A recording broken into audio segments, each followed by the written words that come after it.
Yeah. First over the board tournament. Did you enjoy it? I did. Oh, but as you're saying, it's a big venue where a lot of people are sitting, so the air quality there was...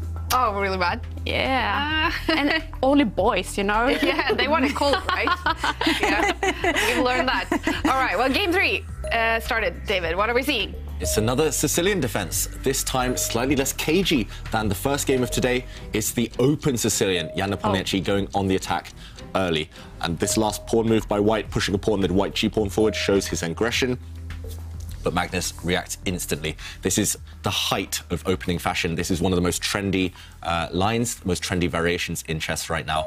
We saw a trade of knights, Black pushing a pawn forward. Now White is the first to castle. Black really needs to catch up on piece development, though. If you look at all of Black's kingside pieces, all of the pieces on this side of the board, they're still asleep. They're still at home. So White will love to maybe push all the pawns forward and initiate an attack at some point. I think this is a great opening choice, though, in a must-win, almost must-win situation. And what I really like about Nepomniachtchi's choice is that we're actually following a game that Niels Grandelius played against Magnus Carlsen in Vikensay this year. So that was literally in January. And, well, that means that Nepomniachtchi has some preparation at hand. Yeah, and that opening between Niels Grandelius, who actually used to work for Magnus Carlsen, used to be one of his coaching team, that opening led to a White advantage, a big White advantage. Grandelius had Magnus on the ropes in that one. However, I do happen to know that Magnus mixed up his move order in that game. He'd prepared very deeply. He studied, I think, past move 20. He just mixed up the move order, and that's why he was in trouble. So will Magnus maybe come up with an improvement on that game? Will he try and throw Nepomniachtchi off the scent early by springing a surprising move now? Either way, I still like the strategy by Nepomniachtchi. I think at least Magnus will have to be super accurate to survive this opening. Just look at the black pieces. He needs to bring them out. He does. He leaps out with the black knight, and White just guards 2 pawns with this last push. And this is Nepomniachtchi's improvement. He actually had this position, this variation with White in the FTX Crypto Cup, the knockout portion, against Fabiano Caruana. And that game ended in a draw, I think, if I get my stats. Yeah, draw. And now, instead of just pushing the G-pawn up and attacking the knight, he's like, no, I'm going to reinforce my pawn structure in the centre. OK, so clearly something Nepomniachtchi has studied recently, maybe part of his preparation for the World Championship match. Maybe he just looked at it this morning. But either way, it will be fresher in his mind than Magnus Carlsen's mind, most likely. This isn't Magnus's main line, despite the fact he had it just last month against Niels Grandelius. Magnus only tends to go to this opening in situations where he is embracing the fight. That's why I'm surprised. A draw would be a great result for him. He's not trying to lock it down with the Petrov defence, the Berlin defence, something that we, as commentators, maybe are reluctant to see. Instead, he's putting on the show and fighting fire with fire. One thing that's super interesting is actually, you know, when I've looked through the games, I always see one name that stands out that Magnus has been following, and it's always Jordan van Forest, who was his second in the World Championship match. I'm like, oh yeah, one game in my database. Ah, look who's played it with the black pieces, Jordan. Look who's played it with the white pieces, Jordan van Forest. So it seems like Magnus has been really impressed with the young Dutchman. Yeah, we talked about air quality, but Jordan van Forest, I think he was a breath of fresh air for the Magnus team at the World Championship match. We know that in 2018, Magnus employed Daniel Dubov, who kind of gave him new ideas on chess, and the same happened with Jordan van Forest this year. Or, well, last year during the World Championship match. So, OK, Black's knight kicked to the side of the board now, and White's queen stepping back. That's actually a bit of a defensive move. White's queen could have get hit over the next few turns. It would have had to step back anyway. So Nepomniachtchi just preempting that, expecting that in advance, and stepping back with his queen. Also, the white queen guarding some of the pawns on this queen side where the white king stands. We might well see opposite side castling here as well, with Black throwing everything towards the white king and White doing the same against the black king. At the moment, though, Black's king stranded in the middle of the board. Well, remember, everyone, this is the last day of the tournament, and you can win a tour badge. So we do have one badge for each of the tournaments in the season Meltwater Champions Chess Tour. And you can actually win a badge by playing in the Tour Badges leaderboard. And if you use the code that you see in the bottom of the screen right now, you can go premium with a 50% discount. So head into Chess24 to check that out. And David, I guess you have to pay extra. Look at this game in particular, because I did hear Niels Grandelius mentioned. Yes. And how many days until you face him? Oh, not many now. I think just 5 days until I face him. 5 days in London. Yeah, it's on Wednesday we start, so someone else can do the maths. 4 or 5 days, and I'll be back at the board. Yes. Oh, I'm so much looking forward to that. So it's a 10-game match. It's basically the World Championship match, just with lower stakes, lower prize money, slightly lower rated players, but and just a slightly as much shorter honour. match. Exactly, more honour on the line. Yeah. And Niels Grandelius, of course, worked with Magnus Carlsen, Swedish #1 for years already, the #2 Scandinavian player. And it's going to be a battle. He's a friend of mine as well, and it's hard to play against friends. I don't know about how you feel, but playing against someone you like, someone you know inside out, a lot of psychology behind it. Yeah, absolutely. And we play a lot of friends in the good night, so we get used to each other's openings, and that's true. That makes it difficult to prepare, because we always meet the same. Yeah. And then we used to do alternating moves, which is like family chess.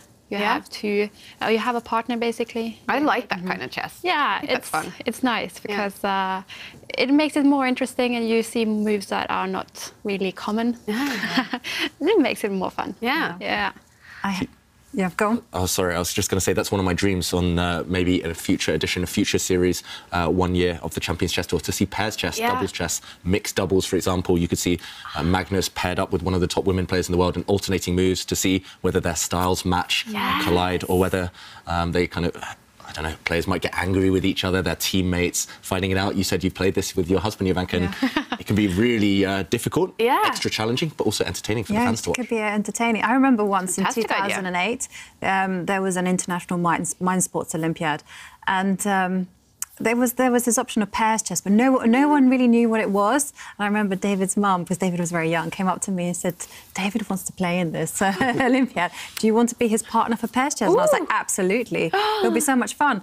And then... unfortunately, I couldn't go. No, you couldn't go. I was in China, and I think I had school. I had some exams. That's so cool. So we did do the pairs chess, but it kind of was different. It was basically a man and a woman playing as a team together. And it was because my partner wasn't the strongest player there, so he was often the target. So people were playing very solidly against me, and then they targeting him. Yeah. So it was kind of an experience. But I just wanted to go back to the whole playing the friends. Yeah. So I have one philosophy there. So basically, chess is chess, life is life. But I do have one guideline, which is you don't play dirty against friends. So for instance, if it's a completely level position, so, it's completely drawn, and maybe your friend has 10 seconds on the clock and you have 15 seconds on the clock, don't try and flag them. Okay. That's going to ruin the friendship. You're too nice, Jovanka. I would do anything to beat a friend. No. It's... But sportsmanship, it's important, right? Yeah. And, OK, Nepomniachtchi just leant back there, kind of widening his eyes at this last move by Magnus. You talked about targeting partners, targeting pieces here is the name of the game.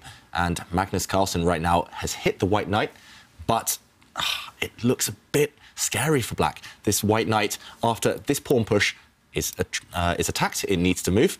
But you can step it back in actually any direction.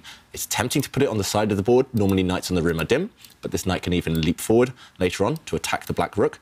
This square actually maybe a launch pad for a future attack by white's knight or white's bishop. He doesn't do this. He plays the safer option.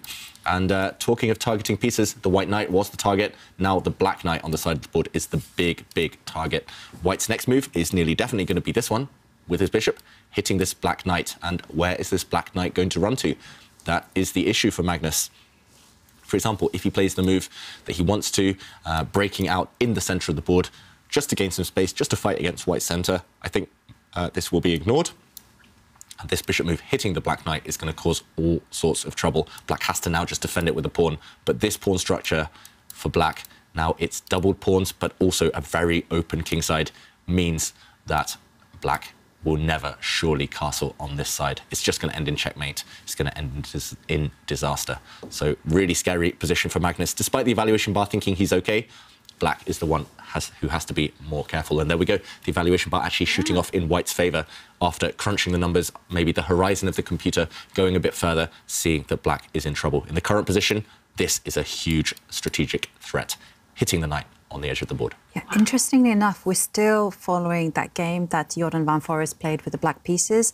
There he was playing against Viswanathan Anand, and I kid you not, Vishy Anand actually won in a very similar manner to how you highlighted it. Yeah, so it just looks very logical. I mean, totally. For example, I mean, I'm struggling to find a move. If black does this, just to restate the point, yes, black can't castle on this side, but at some point, white is simply going to move the knight over, take this pawn, and then jump even further towards the black king. Black is just really weak on the dark squares. And it's surprising to me that Magnus has gone into this position, walked into it willingly, a position maybe he should be aware of because it has been played by one of his seconds. And look at the clock time. He's not happy. He's spent almost half his time now. Nepomniachtchi still clearly in his opening preparation, up over 15 minutes, actually gaining time from when he started. And yeah, in the current position, it's all about this move. But it's just unstoppable. And it's going to be very, very dangerous for black to meet. Wow. All right, well, Magnus Carlsen, if he wins this game, he's going to be the winner. Jan Nepomniachtchi needs at least a draw. And he does need to win either this game or the next one to take it to tie breaks. And I guess then it's looking good for him so far. This could be the game he makes that comeback. Yeah, I just think a great opening choice. When you need to win, it's nice to have these imbalances. And look at this, actually, exactly what I showed on the board has just happened. Black did try and challenge in the centre. This is thematic in the Sicilian. When you're on the black side, you want to explode open the centre of the board. But now, after the bishop hit the knight, it was defended. And this exchange, this trade, favours white. So right now, still some hope for black if he can open up this bishop along this diagonal, for example, if we see some pawn trades in the centre of the board. But I think if white is accurate, then we will not actually see that happen. I mean, white can even lock it down completely in the centre, block it up, push this pawn forward. It looks like a pawn blunder, but actually this would walk into a skewer on this diagonal. When the black queen moves, the black rook in the corner would drop off. So, OK, he doesn't even feel the need to block it up, maybe being more ambitious. Nepomniachtchi, he brings his knight in, already going for this isolated, doubled, weak pawn on the edge of the board. And from there, he'll jump in towards the black king. It's sharpening up. And I can actually see that this has kind of been analysed in July 2021, but it didn't look good for black. OK, so it's been analysed. This would be a real disaster for Magnus Carlsen, walking into a variation that is known. And OK, the evaluation bar saying black is fine-ish now, but from a practical point of view, unless he's 100% sure, I think he's going to walk into danger. This black king stuck in the middle is going to be stranded there for a long, long time. And Nepomniachtchi looking off to the side a moment ago, is that his recall face? It just feels to me as if he may have studied this position before, or at least something very similar to it.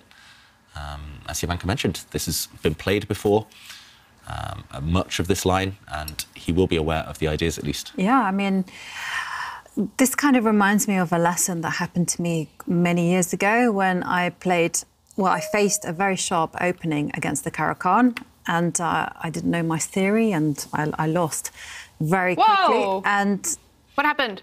Yeah, Jan playing a very surprising move, actually, hitting the black queen with the white bishop, but this can be blocked by a pawn move. I'm wondering if the evaluation bar will correct itself. Yeah, I mean, this still feels super sharp, and to me, Jan Nepomniachtchi may be still in preparation. So, OK. Yeah, that evaluation bar, let's ignore it for now. It's going to swing and swing and swing, as it has done throughout the whole final yesterday and today. So a human move. Yeah, it's a very human move. Okay. I think we'll see some fireworks. And there are some ideas behind it. I think Jan is actually getting ready for some really surprising sacrifices. We'll show it if it happens on the board. And look at the clocks. Yeah, no, I was just going to say, if you're going to play sharp variations, know your stuff. That's it. You know. Inside out. Yeah, inside out. When it comes to your opening repertoire and you have a very solid one, but there's like a few lines that are critical, those are the ones you need to know. And here, you don't go into this blindfolded, so to speak. You know, you've got to know your way around these positions, because it's just razor sharp. You know, look at black's king. It could, with, you know, if Magnus plays a big blunder, he could be checkmated any time now. Yeah, and maybe we can show, because actually one of the most obvious moves in this position is a huge blunder. This queen is attacked by white's bishop, and if you step forward with a pawn to block this attack, White is just going to say, OK, I don't care about pieces. I need to open up lines towards the black king. White is just going to take this pawn, sacrifice the bishop, and once the queen comes out, White will just slide across with his rook. And actually, maybe even more powerful is to give a check first, and once the king moves, now slide across with the rook. And look at the power of the white rooks here. This rook, the white queen is going to hit both these bishops. Everything is falling for black, and worst of all, it's going to end in checkmate. Maybe you lose the queen, and then your king will be the next target. So I don't think Magnus can open things up by blocking this attack to his queen. He needs to move his queen out of this diagonal, but the question is where? If you are careless and put it on the wrong square, White's queen will still jump up with a check, supported by its rook down here, and black will be in huge trouble. So you need to move your queen, and you need to defend this square that the white queen wants to use with a check. If you step it up the board, maybe the white bishop sneaks in as well. Look at these dark squares, how weak are they? Black cannot castle on that side. It's just, that would be suicidal right now. It's too open.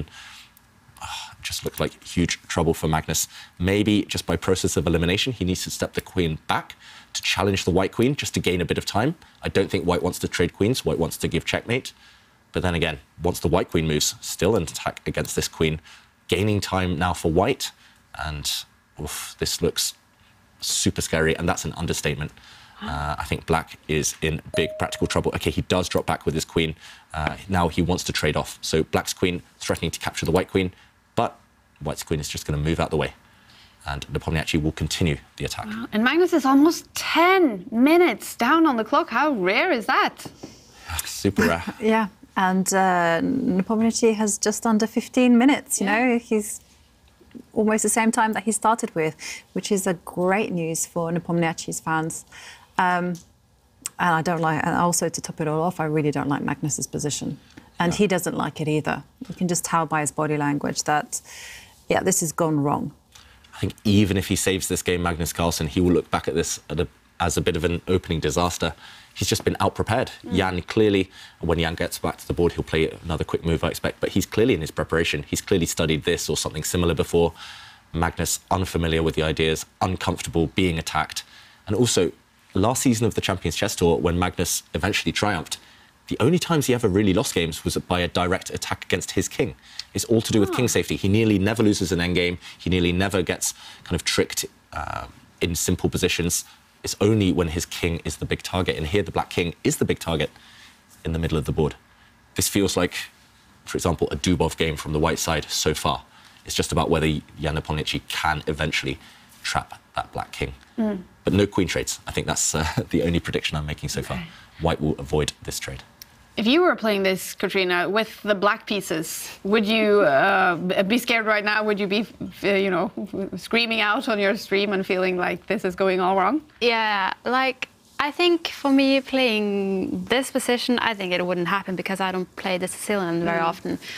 But just one of the first moves he made with his knight, like, I wouldn't move my knight out just because I saw that the pawn was coming, but he was like, okay, I'll go for it. The pawn can be pushed in the G file and my knight is on the F file, but that's okay. Like, I wouldn't be brave enough to do that. And to play these positions, I think I would be too stressed. Yeah. Like, I don't know. You have to have, like, as we say in Norway, ice in your tummy. Yeah, yeah. Yeah, these two definitely have ice in their tummy. Yeah. Just judging by this final, they've been playing such brave chess. But sometimes, as you mentioned, brave chess can backfire. And right now for Magnus, he was super brave in the opening, going into this kind of double-edged, complex fight. But that's not what he needed. In the match situation, he was already 1 point up. So, OK, what will Jan do next? This last bishop move by Magnus at least makes a lot of sense. He's plugged this open d-file, so he's blocked the attack from the white rook to the black queen. Yeah. And, OK, the clock time, though, still very worrying for him. Yeah, and one thing I wanted to mention about this bishop move that Magnus has played, I mean, apart from blocking the open D line, it also, you know, maybe Magnus can entertain some ideas of doing a counter-attack, you know, bringing the queen out to the edge of the board so the queen and bishop can start looking at little Alice sitting on A2, and maybe there's some counterplay there. But of course, the primary issue is black's king safety. Yeah, that's true, actually. At least it will scare Nepomniachtchi slightly. It will put the fear of ghosts into him, because the white king doesn't have too many defenders either. And Katrina, how would you characterize your style of play? You were mentioning you not liking to get attacked in these situations. I think that I still follow a lot of the principles that new players do, like try to castle within the 10 moves. And I am still aggressive. Like when I play, I usually go and try to mate on h7, then bringing, just trying to. Some games. Yes, and we actually did that against Jovanka, and we played you and Simon hand rain on the good night once, and we had this position where we were attacking your king side, and we were just pushing the pawns, getting really close. I think we had a checkmate in 3 when we teamed up, but then we didn't find it, and then lost on time. Yeah, we did. We lost on time. Jovanka and Simon. Yeah. Getting a bit lucky there. But, no, so I like the aggressive chess. I really think it's fun. I'm trying to get more positional when it comes to understanding why is this a good move and why is this not. And trying to get more to the rook end games, as I said, I don't get to them often. And so now I see that it's really important, because in the classical games that I had, I actually lost a few games. That was a theoretical draw, but I didn't know how to hold it with a rook against a pawn. Yeah, we both had a rook and he had 1 pawn, and it was a theoretical draw. I know that now. You know that now. Is that something you've actively worked on since your first over-the-board experience? Yeah, so I had some of my friends help me understand how is this. What happened to the bar? Yeah, I mean, it's a bit of a strange decision by Nepomniachtchi, I have to say, while you guys are talking, because he just came in and jumped with his knight, gave a check. But after bishop takes knight, pawn takes bishop, then black is not obliged to capture the pawn. Yeah, I'm just wondering as well, Jovanka, you touched on the term counterattack. Now might be the moment for black to counterattack. If we pull up the board, let's keep an eye on the players. We might see a big reaction from Jan if Magnus plays. OK, he just brings his rook across. Firstly, as Jovanka mentioned, queen takes pawn was a bad move, because now the bishop would actually hit the queen and hit the rook behind it in the corner. So Magnus is preparing this by just shuffling his rook across, putting it on a light square. That's important, because now it will never get hit by the white bishop. But I was about to say, maybe there's something even better. Maybe the black queen could have jumped to the side of the board, hitting this pawn with the queen, with the bishop, and suddenly white is the one under attack. White's king is under fire. And if the pawn steps up, just to block this bishop's diagonal, then there are ideas such as sacrificing this rook. This is quite a typical theme in very specific situations where your opponent's king has no defenders, and after the king steps forward, taking this rook, suddenly the queen comes down, hitting the king now. And maybe the only way to survive is to march into the center of the board, but the white king would be under serious pressure here. This is still in the air, but Magnus instead taking a quieter option and not going for the white king immediately, not going for the counterattack by bringing his queen out, instead just shuffling his rook across. And the reason the evaluation bar doesn't like this is because white's knight was maybe the best attacker. White's knight could have maybe been the one delivering the killer blow to the black king. Now it's opposite color bishops, but as long as black controls the light squares, white will not be able to break through on that color complex. And actually, this one pawn holds everything together. It's going to take ages for white's queen to sneak into the position. Now, without the knight, white's queen is the only one that can deliver checkmate, but she's a mile away from doing that. Well, from a human perspective, and also looking at the clocks, David, do you agree with the bar? I'm surprised it's that far in black's favor, but the momentum has changed for sure. It was like it listened to you. Yeah. Just when you said that, okay, well, I'm going to listen to David. Yeah, it's mainly because I don't see any follow-through for white now. And also, if we do a quick count, black is a pawn up after all. So that's why +1 for black does make some sense. The evaluation bar just reflecting the material on the position. And if you look at the pawn next to the white queen, in any endgame, black will be winning, because that pawn is 2 squares away from promotion. So black has that in his pocket. Magnus knows any queen trade will favour black. Yeah. And it's nice to have these kind of long-term and short-term goals in mind. Yeah, I'm so shocked at that move, actually, because like David kind of highlighted, the queen and bishop, in order for this to be an effective strategy, the queen and bishop need to be working really well, targeting that E7 square. First of all, they're not going to get that.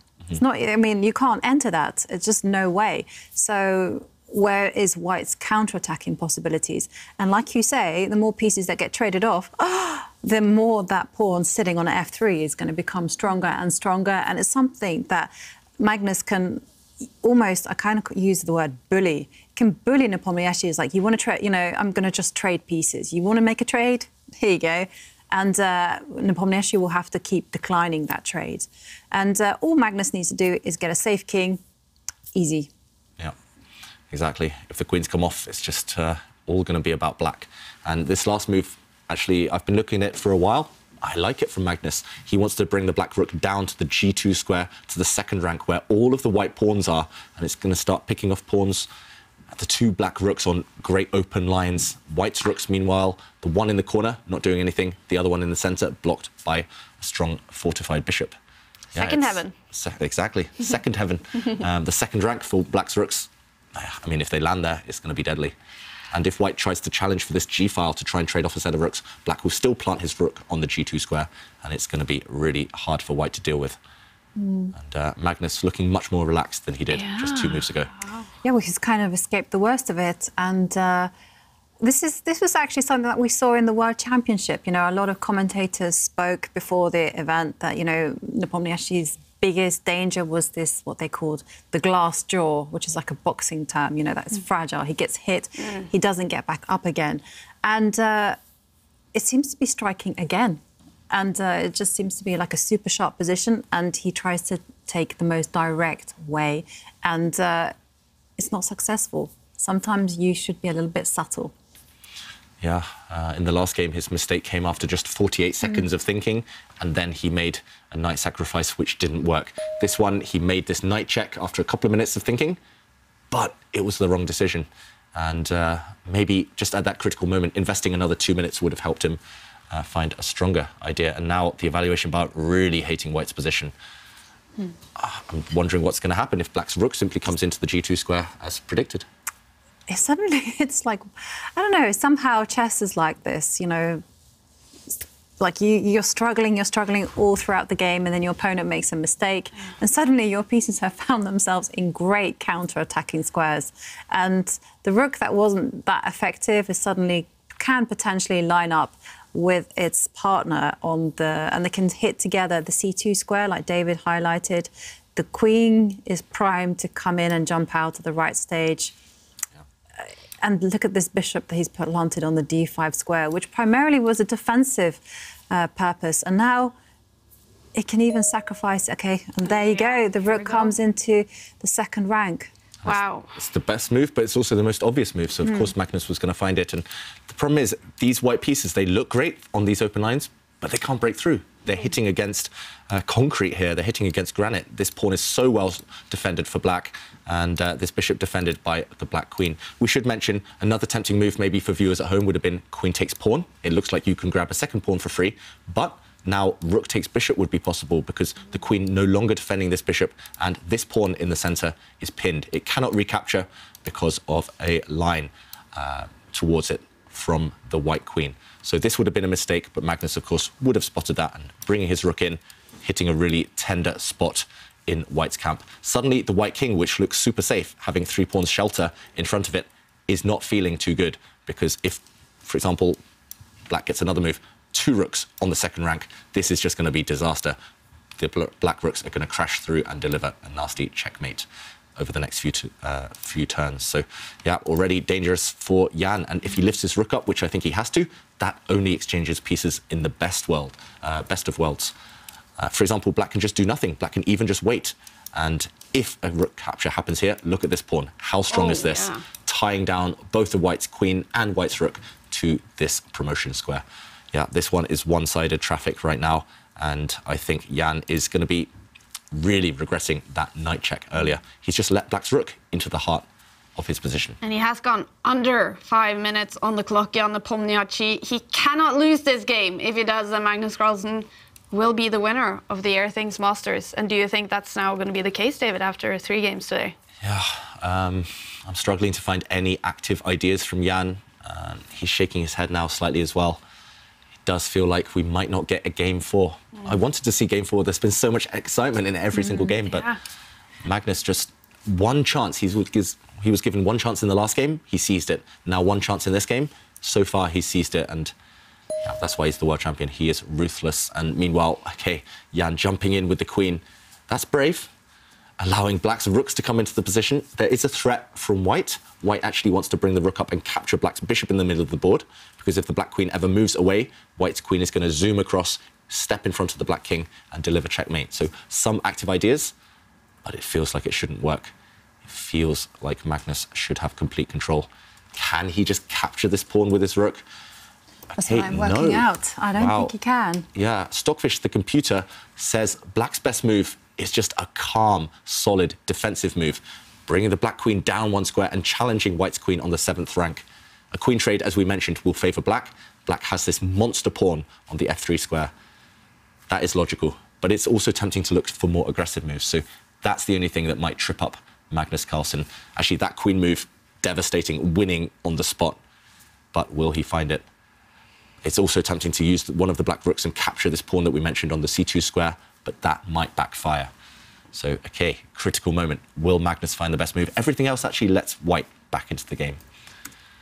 Oof. What do we think? Should we have a bet, Katrina? I think he'll find it. I think he'll find it also. And I was thinking that maybe, because in some of my games I had this experience that I make a move after like thinking for a while and then seeing it and realizing right after that was something I didn't think about.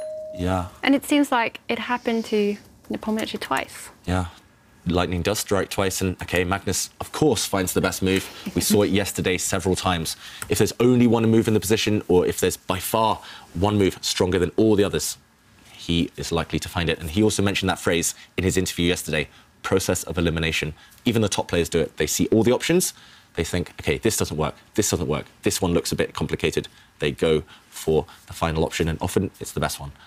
So Magnus just offering the traded queens, and white's queen forced back. I loved that interview with Kaya yesterday when she asked him about this move that he'd found, and he just goes, well, of course. Yeah, It's just like a process of elimination. Like, why wouldn't you find it? Well, well, it wasn't that obvious, Magnus. Yeah. And we in the studio, myself, Jovanka, Simon, we were struggling to find it. We thought, OK, it's so difficult. I actually saw the other broadcast with Tanya Sachdev and Peter Leko. They said it would be inhuman to find it. Really? And Magnus found it, of course, and in the interview he's like, yeah, just normal, it's normal. So yeah, these players, they are on another level. Yeah. And OK, meanwhile, the queen trade would have favoured black, because black does have this really strong pass pawn. So white's queen stepped back, and Jan, exhaling deeply there, actually there's so many tempting moves. I'm looking at checks, first of all. Black has a very tempting bishop takes pawn check, just to lure out the white king, and then some queen checks to follow up. I'm not sure that works. Instead, he just brings his rooks down. And second heaven, as Kaya coined, those 2 black rooks, that's just too strong. Just looks completely winning for black. Yeah. Black is going to take the pawn next to the white king now, and then take the other pawn. How do you defend? I mean, can you just ignore everything and just go queen takes bishop and... Yeah, I think maybe he could have tried that, but I think there would have been some checkmating ideas if that had happened. So white dropping back the bishop to defend the pawn in front of the white king. But black is 2 pawns up now with the attack. He just needs to be careful, as Jovanka mentioned, of threats like white's queen taking the black bishop in front of it, utilising a pin on the e-file. But plus 30. Wow. Wow. Normally we see plus 3 or 4 or plus 100 if there's checkmate, but never plus 30. That means there must be a win. What is the win right now for black? It must feature a check, surely. It feels like there's something in the air. Is the black bishop going to come down and take a pawn with check? Can black's rook sacrifice itself? Oof, black's queen can just move and keep everything safe, and I think black's winning anyway. But is there a killer blow? It's gone up to plus 100 for black. That means there's checkmate in the position. Can you go queen a4 maybe, or bring it in like? Yeah. Actually, yeah, I think you're right. I think you're right. That's Katrina. a great... We should show it. Yeah. OK, let's quickly show this before Magnus finds it in the current position. If we just catch up, this was a couple of moves ago. Now, Katrina's mentioning queen to a4, threatening checkmate in 1, hitting the square with the queen and pawn. And now, if the white queen steps up, capturing this bishop, utilising the fact it can't be taken due to a pin here. Katrina, the killer blow. Rook takes pawn, right? Rook takes pawn, that's a check, guarded by this rook. And after bishop takes, another check. This is nice. Black sacrificing a rook and a bishop, but delivering checkmate at the very end. Well, he's not gone for that. He's not gone for it, but maybe finding a different strong path. Magnus in the current position, taking this bishop, and now, after king takes, he's jumping in with the black queen. still strong, but your move winning on the spot, Katrina, I think. And now the White King is able to hide in the corner, maybe. And Jan, is he living to fight another day, or has Magnus got a follow-up here? I think he's going to do Katrina's idea. There we go. There we go. There you go. Same idea. And, yep. And again, just somehow a little bit meaner. Yeah. The long way around. And again, queen takes bishop, runs into queen check, and checkmate in the corner of the board. This one, it's almost game over. Let's go back to the players. It's black breaking through to the White King. Wow, Magnus Carlsen about to win the Airthings Masters if Jan Nepomniachtchi isn't able to come up with something incredible. And he is capable, but 100 on the bar. Sometimes the position is just not good enough. You know, you might be the best player in the world, but your position is just dire and there's nothing to do. And unfortunately, barring something going terribly wrong for Magnus here, it's going to be game over because there's just no defence to queen takes pawn check. And if you do try to defend against it, well, there's simply going to be... I don't see it, actually. Yep. There's no way. To defend. No way. Computer confirms it. Plus 100. That means checkmate is about to happen. Jan Nepomniachtchi just raising his eyebrows, down under 3 minutes. Is he about to resign? Oh, There's no way to continue. No. He looks so sad. Yeah. Oof. Nothing else to do. Checkmate coming in the next few moves. It'll be nice to see it on the board. That will be a fitting way to end such a fighting tournament. But either way, heartbreak for Nepomniachtchi, who's been so good the whole event. Magnus just taking his chances today, right? Yeah. It just kind of feels like the story is followed like one narrative, like Nepomniachtchi was so dominant in the opening, and then one misstep, and the kind of the whole situation, the whole momentum has changed for Magnus, and Magnus takes over. And yeah.